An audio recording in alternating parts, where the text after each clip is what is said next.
vai fazer a prova do INSS e não tem muito tempo para estudar, está procurando um material objetivo, direto, sem enrolação, ou até mesmo não teve condições de comprar um cursinho? Pessoal, vem comigo! Vamos gabaritar direito administrativo e vamos começar pela Lei 8.112.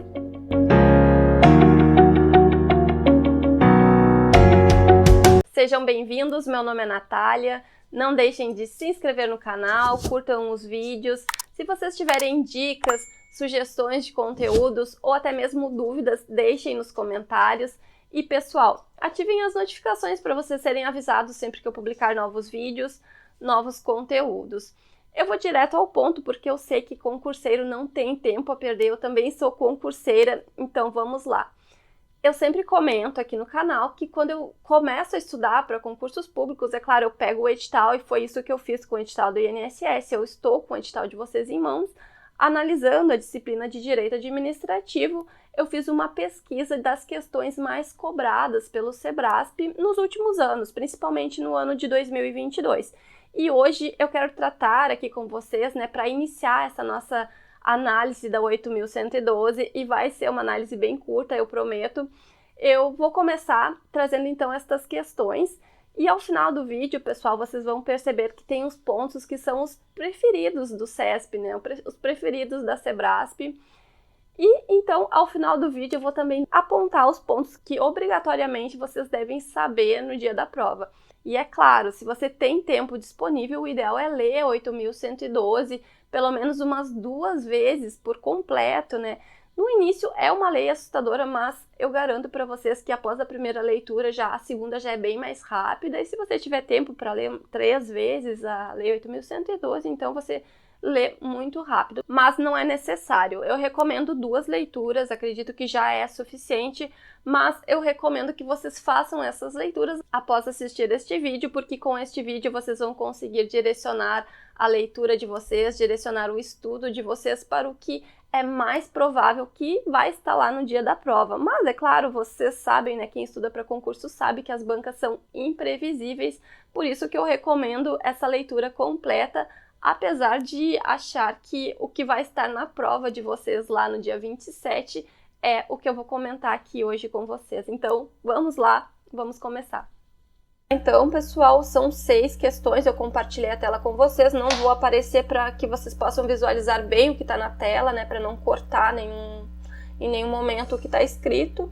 E eu trouxe aqui, então, para começar uma questão, todas as questões são de 2022 e todas são questões do SEBRASP, que é a banca de vocês, e eu trouxe também na mesma modalidade que serão as questões de vocês lá no dia da prova, ou seja, questões de certo e errado, onde uma alternativa errada anula uma alternativa certa.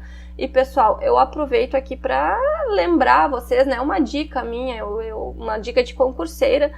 Eu não sei se vocês já assistiram alguns vídeos que dão aquelas dicas de chute no dia da prova, aquelas técnicas de chute, mas eu, como concurseira, tendo em vista a minha experiência com concursos públicos, eu não recomendo que vocês chutem questões nesta modalidade de prova, a menos, é claro, que vocês tenham feito algum estudo, tenham alguma técnica de chute, mas chutar, assim, só para não deixar a questão em branco, eu não recomendo, porque a probabilidade de dar errado é muito grande. Pelo menos comigo sempre nunca deu certo, sempre deu errado. Todas as vezes que eu chutei, eu acabei me prejudicando, Poderia ter tido um resultado bem melhor e acabei chutando. A gente fica com peso na consciência, fica pensando nos outros candidatos que provavelmente vão acertar e tal, e quer arriscar. Mas eu não recomendo, comigo nunca funcionou. Enfim, vamos começar, Vamos começar a questão número 1. Considerando a situação hipotética de que determinado servidor público, sem prévia autorização da chefia imediata, tenha se ausentado do serviço durante o expediente para comprar presentes para sua família, julgue o item a seguir com base na Lei 8.112. Trata-se de conduta expressamente proibida pela referida lei.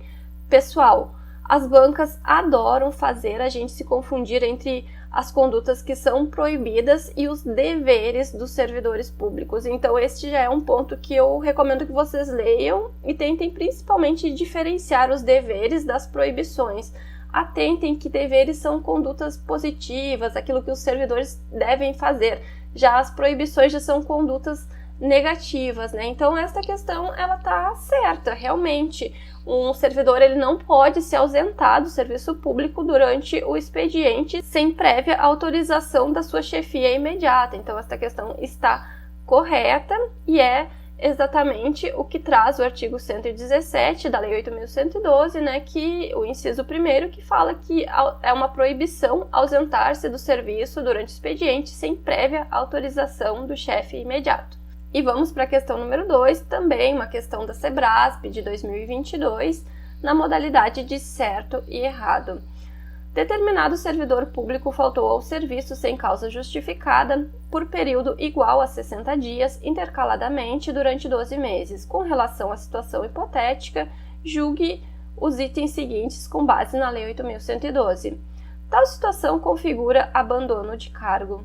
Pessoal, o SEBRASP está amando este assunto. Eles adoram fazer os candidatos se confundirem com abandono de cargo e inassiduidade habitual. Então fiquem atentos, outro tema que vocês precisam focar na prova de vocês, inclusive nessa análise que eu fiz, eu achei muitas questões nesse sentido e eu trouxe nesse material, vocês vão ver que várias vezes eles cobram isso de forma diferente. Mas, pessoal, tem um pega-ratão aqui, tem uma pegadinha, né? Não se trata de abandono de cargo. A falta ao serviço público sem causa justificada por período igual a 60 dias intercaladamente é inassiduidade habitual e não abandono de cargo. Essa questão está errada. Vejam, o que diz o artigo 138 e o 139 da Lei 8.112.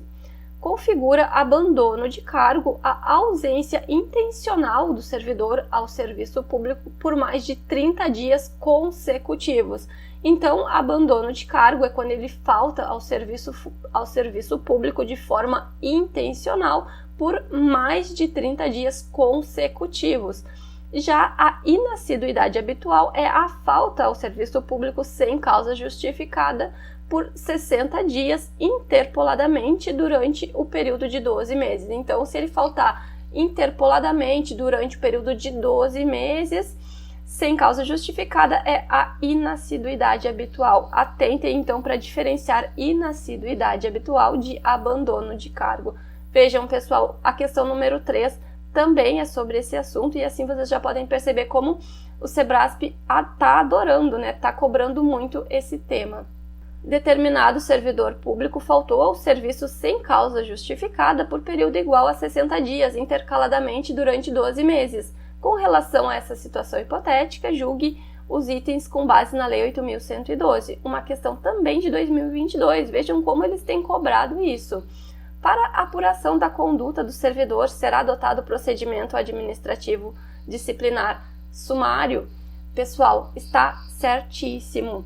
A Lei 8.112 traz 3 hipóteses em que será utilizado este procedimento administrativo disciplinar sumário para apurar a conduta do servidor, né? Uma das hipóteses é a inassiduidade habitual, que é essa hipótese trazida pela questão, né? E também, pessoal, as outras hipóteses são o abandono de cargo e a terceira hipótese é no caso daquele servidor que ocupa ilegalmente 2 cargos públicos, né? Para ocupar 2 cargos públicos tem que se enquadrar naquelas exceções trazidas pela Constituição Federal e no caso de não se enquadrar em uma destas hipóteses, o servidor estará ocupando ilegalmente um cargo público e para apurar a sua conduta será utilizado também este procedimento administrativo disciplinar sumário. Então, pessoal, neste ponto eu chamo a atenção de vocês para a inassiduidade habitual, chamo a atenção de vocês também para o abandono de cargo e para o procedimento administrativo disciplinar sumário. Deem uma olhada lá, porque este procedimento é um procedimento mais rápido, ele deve ser concluído no máximo em até 30 dias, então deem uma lida com atenção nessa parte, porque o CESP também está cobrando isso em prova. Então, pessoal, esta questão está correta, está certa, conforme dispõe o artigo 140 da Lei 8.112, né, que fala que na apuração de abandono de cargo ou inassiduidade habitual também será adotado o procedimento sumário que refere ao artigo 133, né, que é o artigo que trata da acumulação ilegal de cargos públicos.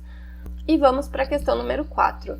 Determinado servidor público faltou ao serviço sem causa justificada por período igual a 60 dias intercaladamente durante 12 meses. Com relação a essa situação hipotética, julgue os itens seguintes com base na Lei 8.112. A referida conduta pode acarretar ao servidor a penalidade de demissão.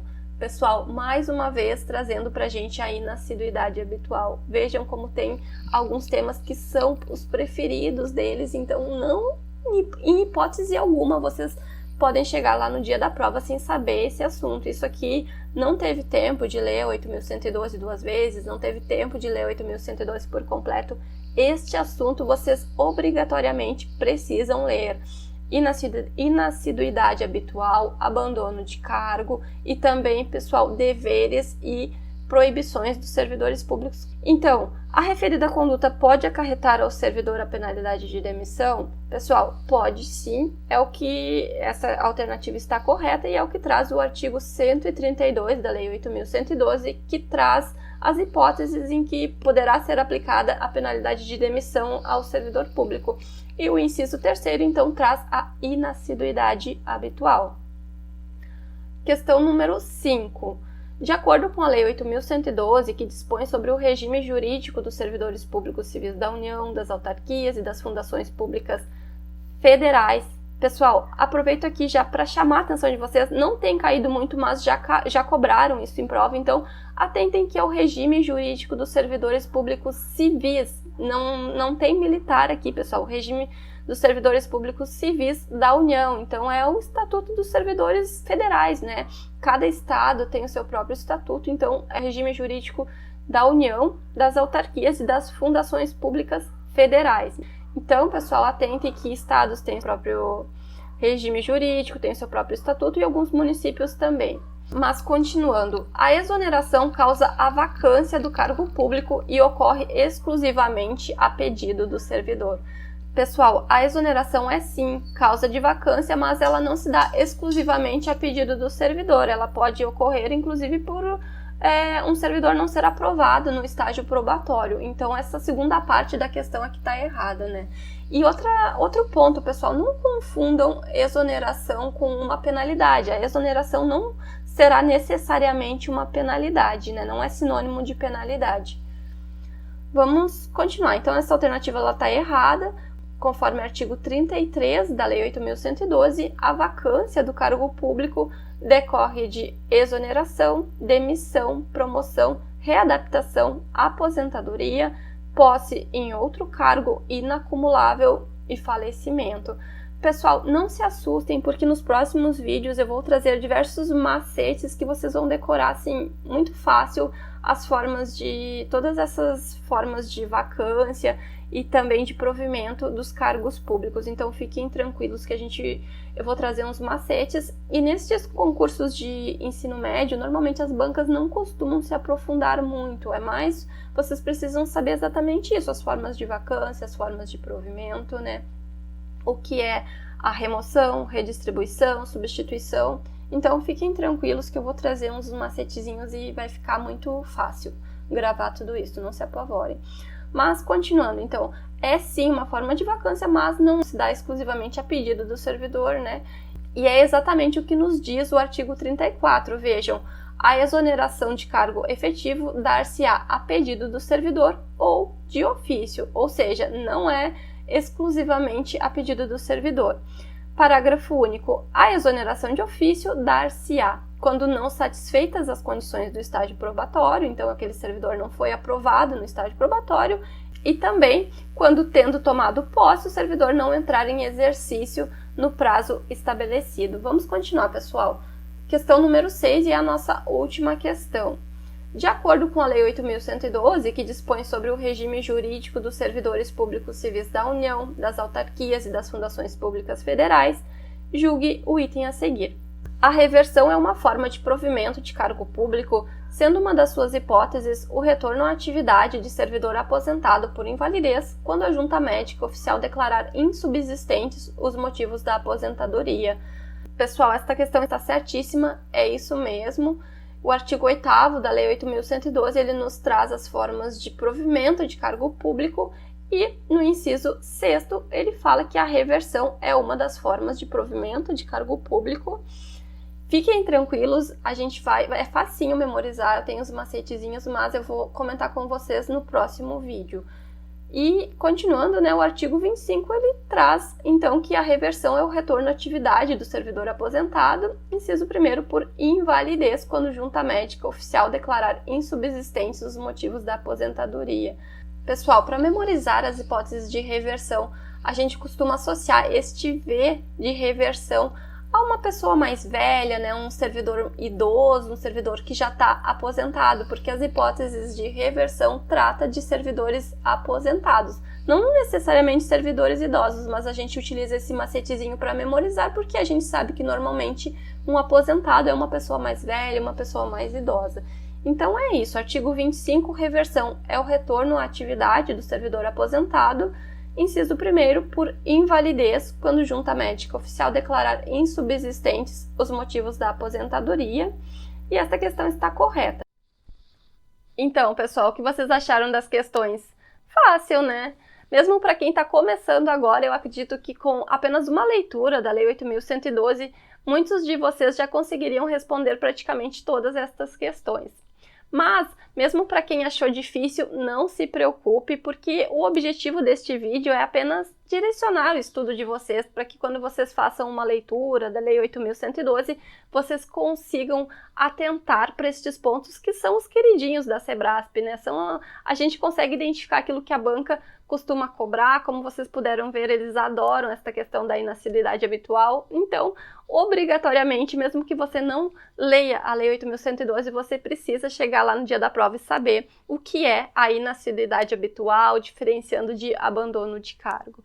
Pessoal, nas próximas semanas eu quero trazer para vocês alguns vídeos da Lei 8.112. Vai ser um resumão mesmo e eu quero trazer não só a Lei 8.112, mas também outros pontos de direito administrativo que estão lá no edital de vocês.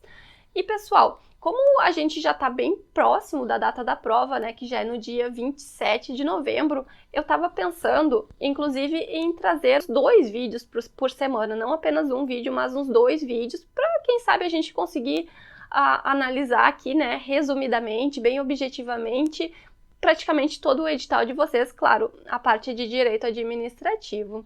Mas para isso, pessoal, eu gostaria que vocês deixassem aqui nos comentários quem tem interesse, quem vai assistir aos vídeos, né? Porque aumentar a produção de conteúdo por semana dá trabalho e eu gostaria de saber, então, se vocês irão assistir aos vídeos.